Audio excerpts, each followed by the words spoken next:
Hello, everyone. Welcome to another What episode. up? We got Sean yelling again. Welcome to Next Man Up. Average Takes, all professional sports. You guys know the deal by now.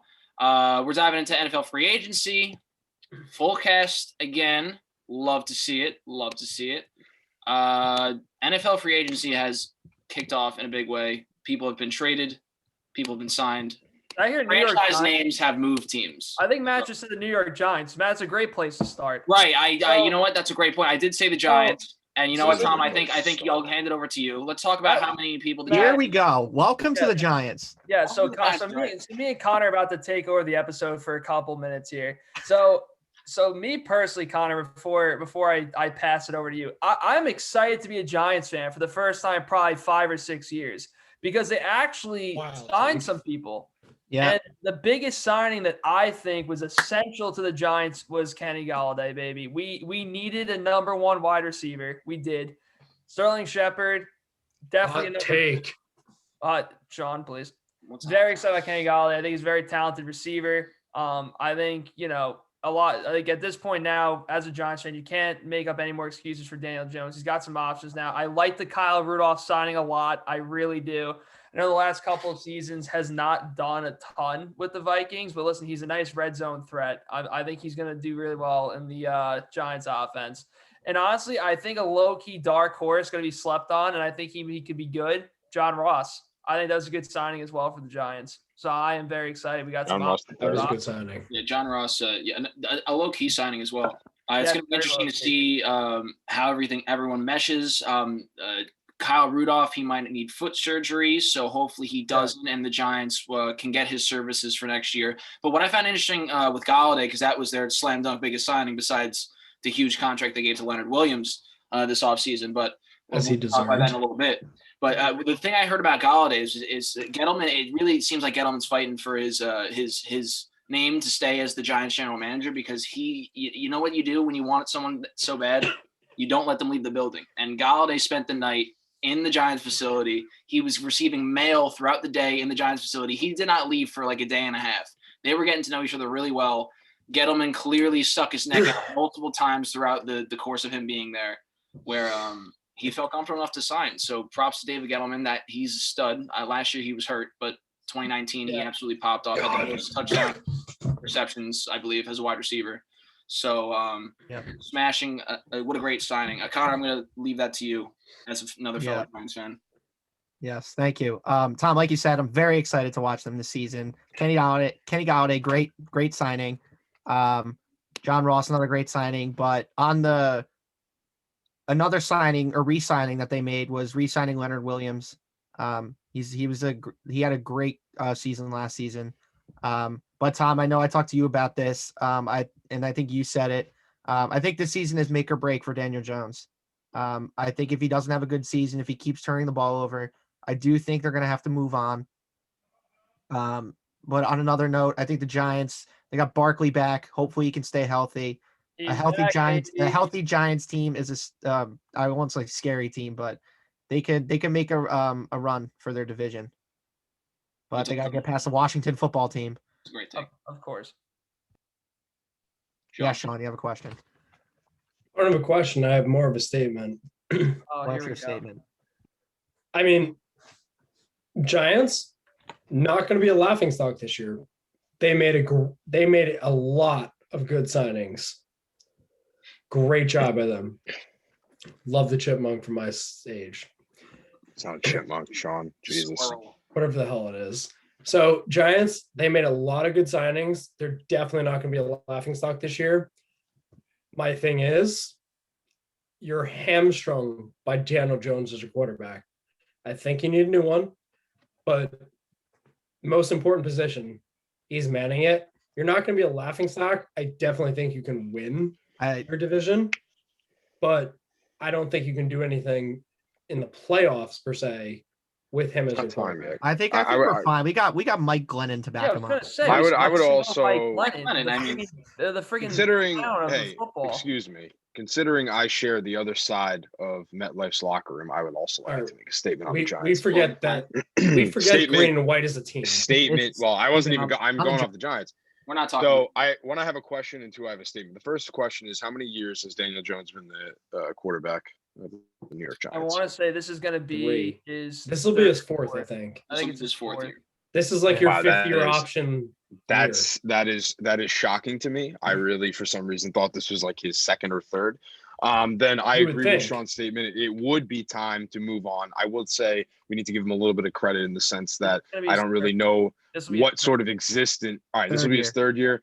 Third year. All right, well, I say you can start thinking about whether you got to move on next year. This is definitely going to have a hand in that. This is his third year, but I will say we need to give him a little bit of credit in the sense that what has the existence level been of the Giants O-line for the last, 2-3 years that, Daniel Jones has been the quarterback of the team. Now, I want to make a statement about the Giants because as like I said, opposite of the East Rutherford complex, they look good. I wish that Leonard Williams was on the Jets still. I have his jersey. I would love for Kenny Golladay to be one of my receivers. I would love for the Giants signings to be the Jets signings because I think that they have now actually positioned themselves to jump ahead in the rebuilding process. The Jets got Corey Davis. They're set. They're good. Great. So Corey. So all right. So I mean, should I just move on to the Jets at this point? Should I just move on to the Jets at this point? I mean, we can talk. I'll move on to the Jets. You said you got Corey Davis with the Jets, right? But we can move on and past the Jets. Yes, it's not a lot to go on. Absolutely, it's not a lot to go on. No, it's more. We have excitement about the coaching staff. Yes, we did sign Corey Davis for the first time. The Jets now have someone who could be considered a true wide receiver one, as opposed to a third, fourth, or even fifth string receiver. But other than that, that's probably their biggest signing to this date. They had Tevin Coleman as of yesterday. A little bit of San Francisco connection. Carl Lawson from the Bengals. It's just a typical Jets free agency. Joe Douglas seems like he's a competent GM, and then it's not going to fan out in the season. So as far as I can say about the Jets, let's go Sam Darnold. I hope he can succeed, and let's move on to a team that actually is worth talking about. And he's been the probably the biggest offseason thing for the Jets because it's been we're going to shop Sam, and then the shoppers went away because the trades were moved at quarterback position with Goff and Stafford and whatnot. I will say I saw an interesting take about Sam Darnold. Kipper, I can't remember how to say his name. Mel Kiper Jr. Yeah, Kiper. He said other than Trevor Lawrence, Sam Darnold is the best quarterback, outside of the people that could have been drafted this year. Like he's a good option to have a quarterback. I was like, I think Sam Darnold is a good quarterback in a shitty system. Mel Kiper also said that he would take Zach Wilson at 2 of the Jets. So Mr. Ward. That's exactly what I've been saying. It's readily apparent to anybody with eyes. But that's been the whole thing. Football. You guys, honestly, I don't think you should. I think you should trade down from 2, get a few extra picks from it. All right, takes the picks.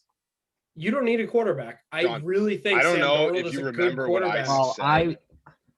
In the previous episodes I was on. Yeah, we're not getting into this, but that's exactly what I say as a Jets fan, a Sam Darnold fan. Let's move on to a team that's worth talking about. There are many other things going on. Why don't we talk about the Colts? Get him a receiver, offensive tackle to go with Becton. You guys are set. I want to see what he's got. The Colts or somebody. I want to focus on a team that has signed 2 franchise players, one being out of their prime, one probably still being in their prime. I want to talk about the Arizona Cardinals for a second. Oh yeah, baby. They have good. They have signed J.J. Watt. They have traded for another offensive linebacker. Outside linebacker. I'm forgetting the name. Pretty in Arizona. Yes, they've improved that. They signed Butler today, Malcolm Butler. They signed Malcolm Butler. Also, replacing Patrick Peterson because he said he wanted to leave. They got the new cornerback. Yeah, they couldn't afford Peterson. A little side note. I was doing a thing for my class today, and the whole thing has been going on for a month. And my professor set up GMs and agents, and the agent was for Malcolm Butler, and the GM was for the Arizona Cardinals. And then he signed today, like right before we did the presentation. He had it planned out for months, and he ended up signing with that team. I thought it was wild, but the Kyler Murray is getting a team around him, guys. AJ Green is top. Yes, AJ. No Drake, but AJ Green, D Hop, and their defense is bolstered again. They let Patriots Cardinals, but they replaced him with Malcolm Butler. The Cardinals are in the win now mentality. Don't forget Matt Prater. Definitely in the favorite to win their division. I don't know about win the division, but Cliff Kingsbury now has a team around him that I think he can he can definitely work with. I think that a lot of those signings, given past injury history, I will say with JJ Watt, AJ Green, I really do think while there is some risk there, obviously some very high upside. Kyler Murray obviously having the offensive options that he had last year.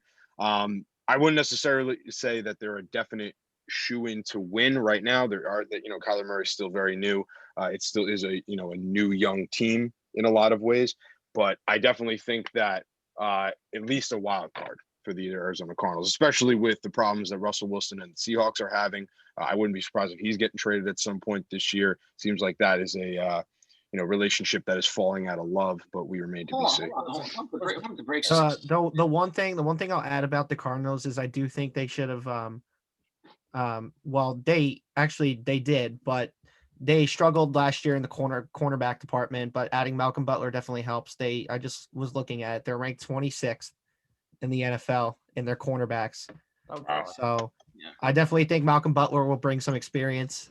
And I think they're a scary team. I'm very high on Kyler Murray. I think he's a great quarterback. I'm also high on the Rams now. The Rams are going to win. The Rams are going to win. Well, exactly. We'll get there shortly. The Cardinals should definitely be a wild card team, especially now since they've got 3 wild card teams going in there. But I do think, to be honest with you guys, like the AJ Green, JJ Watt, very exciting stuff. But JJ Watt, very, very injury prone. AJ Green, again, injury prone, has not played a lot of football, did not look that great last year. Then again, it is the Bengals. So to your point, there could be a ton of upside to this, but there also could be, not much that happens either. Thank you. Yes. Thank you. Sean, please proceed. I mean, kind of off topic a little bit, but going on the Rams thing, absolutely love that after Michael Brockers, whatever his name is, came out and said that Stafford is a huge step up, next level quarterback. He got traded to the Lions. Yep, got for stuck 7 with Goff again. For a 7th and then he had pick. to issue an apology for saying that. Well, you know what? Absolutely love that. He should not have had to apologize because he's 100% right. Matt Stafford is through the moon better than Jared Goff. It's not even 100%. 100%. Jared Goff is the definition of your average NFL quarterback. Like he can do the job, but like he's not going to be the guy that elevates your team to the next level. And as a quarterback, that's what you got to do. Yeah, his Monday night shootout with Patrick Mahomes a couple of years ago, that was an anomaly to his total NFL, performance. Yeah. I agree with Tom. I think the Rams now with Matt Stafford under center. I've always been high on Matt Stafford. That is a complete upgrade in the quarterback position. And given everything that Los Angeles has to work with at this point, including Sean McVay, given the calculated coaching status that he employs, I think that this is going to be – I actually think he might let off a little bit with the experience and the creativity that Matt Stafford brings to the quarterback position. So I'm very excited to see what happens over there for the Los Angeles Rams. Yeah, it'll look good. I want to see if Matt Stafford can elevate that team to a better position because he is a better quarterback than Goff. He's been in a terrible situation in Detroit for years now. This situation is much better for him. He has a defense, arguably the best defensive player in the league in Aaron Donald now. He has a running back crew in Cam Akers and Henderson the second. His receiving core is fantastic. It's not just Kenny Golladay. Marvin Jones, no disrespect to Marvin Jones, but a better combination is Cooper Kupp and Robert Woods. It's just the case. Oh yeah. I would love to see Stafford have a change of tune at this point in his career, given that he's being given a much better team. I'm going to give this to Sean because Sean was the first one with his hand, and we'll go to Connor. I mean, if Ward has something to say about this situation, I'll let him go first because I'm going to throw it in a different direction. Sure. Yeah, I'm also throwing it in a different direction. All right, Sean, your direction first. So I kind of have 2 to throw it in. The first one is Chicago Bears making an actually competent signing in Damien Williams. Like that's a really good signing for them. Like they've been really iffy on their like releases and everything with Fuller, and for the past couple of years, they've just been an enigma. Signing Damien Williams, that's a really good pickup for them, like an actual competent pickup. Yeah, then I still think the Bears will be an enigma, though. I mean, I don't even know. No, they absolutely will. But who's quarterback? good. I don't even Andy know. Dalton. Oh, that's right. It is Andy Mitch Dalton. Trubisky to the Buffalo Bills at this point. Yeah, I didn't even realize they signed him. Yeah. Well, you know what's crazy about that actually is because the Bears actually made it seem like, I don't know if you guys were following this. They basically, it was almost to the point of coming out and saying publicly that they traded for Russell Wilson. They wanted. No, but they were proclaiming it to the city. They were like, "Oh, this is going to happen. Like we're 2 seconds away." Well, I know they were proclaiming it, but I mean, it was. I mean, there were conflicting reports. Chicago was saying that. Seattle was saying it must have been giving them up. It must have been so devastating as a Chicago fan to see the reports being like, "We're 2 seconds away from getting Russell Wilson," and the next day, the confirmed report comes out, and it says the Chicago Bears have signed quarterback Andy Dalton. That had to be such a disappointment. I'm gonna flip this on its head a little bit. I'm gonna mention a couple teams. One of them being the Patriots. They made. Oh yes, I was gonna say. I feel like it would be bad if we didn't mention that. The Patriots. That whole division. They signed 2 great tight ends in Hunter Henry and Jonnu Smith. God, that's so good. That's a very, very good. They spent. I was looking at like ESPN. They spent the second most amount of money in free agency ever. Right. For them or just in general? It needed to. No, like in general, they signed. They spent the second most in free agency. Well, ever. Hunter Henry and Jonnu Smith. I mean, both starting tight end candidates on any team. So it's going to be exciting to see. Like that Jonnu Smith has got. My goodness, $40 million guarantee. I mean, good lord. The other dink and dunk system, great signings. Yeah, the other team I want to mention is the Raiders. I was a little confused about the signing with Kenyan Drake. I don't know why they did it, because you've got Josh Jacobs in the backfield. Who was there too though? I can try and see what John Gruden wants to do here. Having Kenyan, I just think Kenyan Drake would have fit better on other teams. So I agree with you. Who was the Raiders number 2 after Jacobs? It's like Devontae Booker. Yeah. I think he's exactly. You want Booker backing him up, or do you want Drake? Yeah, no, Connor, I can understand the what you mean, because Kenyan Drake, honestly, he was starting on the Cardinals, right? If he goes to a worse team than the Cardinals, he's probably starting there too. I agree. It's not, like Josh Jacobs is like maybe they want to use him as a receiving back. No, might I ask what the contract for Kenyan Drake was? It's not much. It's very 1 year, $2 million. 1 year, 2 years. I think it's not. 1 year, I believe $2 million. I believe it was 1 year, $2 million. No, it was 2 years, $11 million. It's not much. They didn't go there for the money. I'll tell you guys right now why the Raiders did that. The NFL is starting to develop into a league where you need a nice 1-2 running back punch. And your prime example of that is the Cleveland Browns. Nick, I know that you had your boy Hunt. Welcome back from the brink. Yeah. So and you saw the damage that the Browns were able to do with two running backs, and Baker Mayfield's a good quarterback. Derek Carr's a good quarterback. So to have a nice 1-2 punch, and also too, a lot of injuries have been happening with running backs these past couple of seasons, like brutal injuries where they're out for a season at least. Why not have a great second option to help out your team? And to go back to the Patriots, the Patriots signing the 2 tight ends was perfect because Cam Newton's a huge tight end quarterback guy. When the Panthers were so successful in 2015, it was because Cam Newton and Greg Olsen lit it up together. Cam Newton loves his tight end target. So now he's got 2 phenomenal options at tight end, gives him so much more, because he's not a great thrower of the football, but those 2 guys got a great set of hands, good size. It's going to help him out tremendously. So I think the Pats made a great move there as well. Tom, I'm gonna bounce off your point of having 2 solid running backs. I think that what made the Browns so hard to defend against was because whether it was Nick Chubb or Kareem Hunt, you didn't know who was going to touch the football. You didn't know if it was a run or a pass. I think the Raiders are going to go the same route. most teams can probably guess that when Josh Jacobs is on the field, it's going to be a run to him 99.9% of the time. I think if you put Kenyan Drake on, it could be either run to Kenyan Drake, it could be a pass to your receivers, it could be a dump off like screen pass, and like, so I think that's the reason behind it too. I'm also going to talk about the Cowboys. I think it was massive for them that they re-signed Dak Prescott. Oh, the Cowgirls, yes.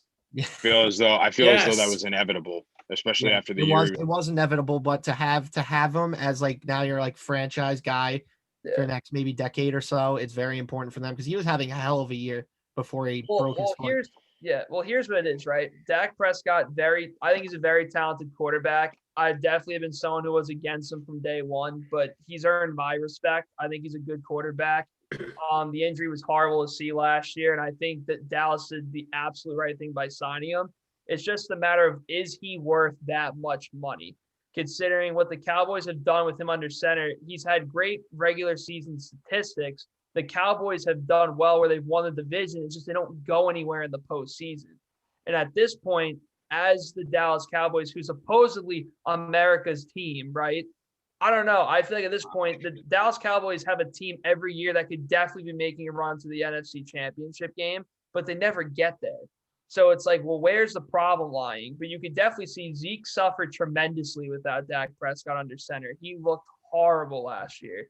Had him in fantasy, a disgrace. But yeah, I'll let you watch it over because he's got his hand up. He's waiting very patiently. I like the little handhold because you have your place in line. I want to shout out two teams in free agency. The Dolphins. First is, oh no, we'll get there. Well, we'll get there. First team is the Chargers. They have spent a decent amount of money upgrading their offensive line, which that's a great honestly, exactly what they needed. You protect your young quarterback, give him time to throw to his receivers. Herbert is running way too much for their liking. That's for sure. He's running all over the place. Great free agency for them. They upgraded the offensive line tremendously. They got a Steelers lineman that I was really hoping would resign. Honestly, great tackle, guard, whatever you need him to play. Really, they've done very well upgrading the offensive line to guard Herbert. Great move for the future. Sean, that's a great point by you because I don't know who's taking over for Anthony Lynn, but he is clearly conscious. He's clearly a sane human being because all I saw last year was Herbert running his ass off every single play.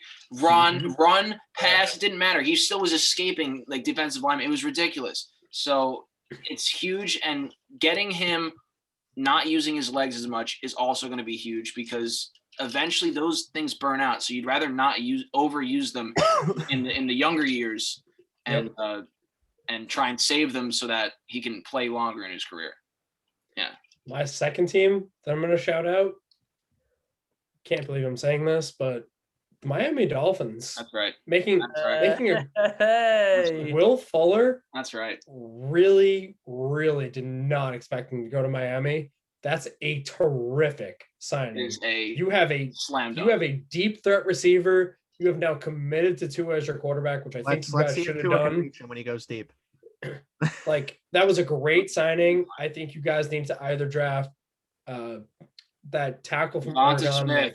Devonta. They're not getting. It's either the tackle from Oregon or you take Jamar Chase. What do you mean they're not getting him? Was he on 2? Whoa. I'm gonna have to one of those two at number 2 or number 3, unless you trade down. Unless the Jets take Will Fuller signing, great signing. I think the Jets should. I've been saying it for months. I don't think losing Van Noy. No, I'm all right with that. So Sean, I'm all right with that because you know what? No, I understand why he did it. He was earning a lot of money. Like, I completely understand why. He didn't play enough. Bold decision to lose a veteran leader on your defense. I agree. I thought it was shocking as well, but honestly, he didn't play enough, and he's getting paid way too much. At this point, they're trying to save money on the cap because they have to build around Tua in order for down the road. That's this year in particular. Everyone's getting rid of veteran players. You're trying to sign them to lesser contracts. Like, you don't have the cap this year, and the offensive line and the offensive weapons and edge on defense have been the main concerns for most teams. They've been getting banked. Another concern. The CBA is not getting renegotiated next year. So there's still going to Yeah, be but next year it's COVID supposed to jump setback. up like another 20 mil, which Yeah, means everyone's you have a still going to lot have more the in COVID cap setback space. as well. So, but yeah, free agency is not over. It's going to keep going. But This was just round one. oh yeah, You got another I'm 2 and sure we'll have 3 another rounds. trade. So much more. I'm sure. So I'm much sure we'll more. have to be on for another episode of this. Because 100%. we're not even close to done. So many free agents out there that are still worth signing. But that'll I do will it for say- the next man up. Wait.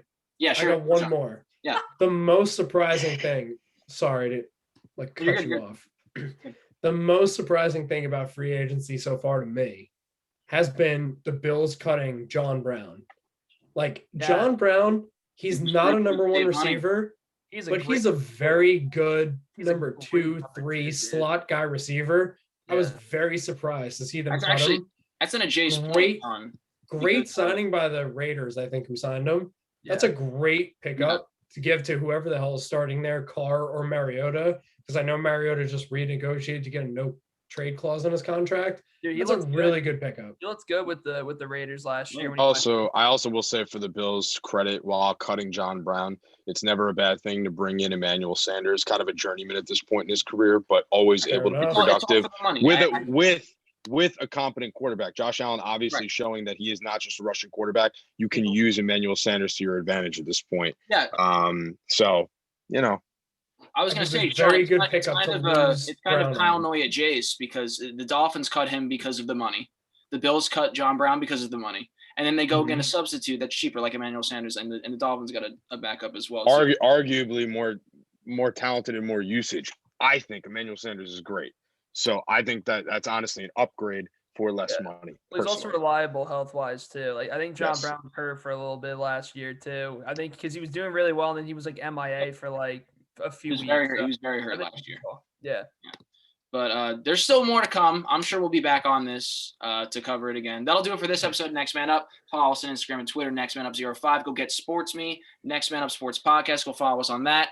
Go check out our Anchor. We upload podcasts to Spotify or wherever you get your podcasts. Go check us on the YouTube if you want to see our faces as well. Nick, hit us with a like and subscribe, please. Alrighty, like and subscribe. Free agency is not over. We will be back again. But for now, have a good one.